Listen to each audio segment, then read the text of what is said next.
Ahoj lidi, tady je Pepa Fana 128 společně s Bráchou. Čau, já jsem Fana Pepa 128. Tak a chtěli jsme vám dát vědět, že jste u Sony Vegas. Tak, to jsme vám chtěli dát vědět. Taky pokud se nám podaří stáhnout, tak bude mít intro nový.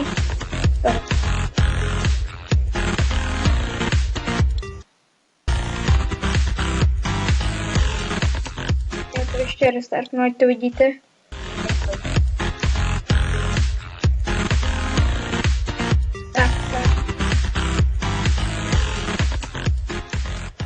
Toto jsme si vybrali. Já vám do popisku dám odkazy samozřejmě. Tohle už vůbec ne, to nechci. Ale do popisku vám dám odkazy. Nebo odkaz na tento kanál a odkaz na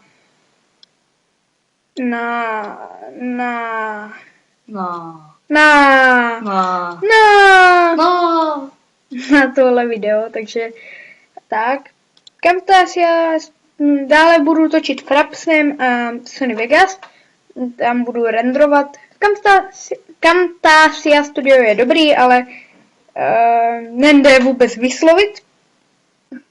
A obraz. A není to blbej obraz, ale tak to není hlavní příčinou. Spíš bych řekl, že je tady málo všeho, že je to hodně zjednodušený. Můžu dát takhle tabulku. Camtasia Studio. A prostě je to hodně zjednodušený. A já si myslím, že už jsem velký děcko. Na to abych... Napiš tam. Bla bla bla bla, ze všech tam. Přesně tohle všechno. A hodíme to ve velké 72. Úplně v pohodě. Bla bla bla. No, to bylo trošku.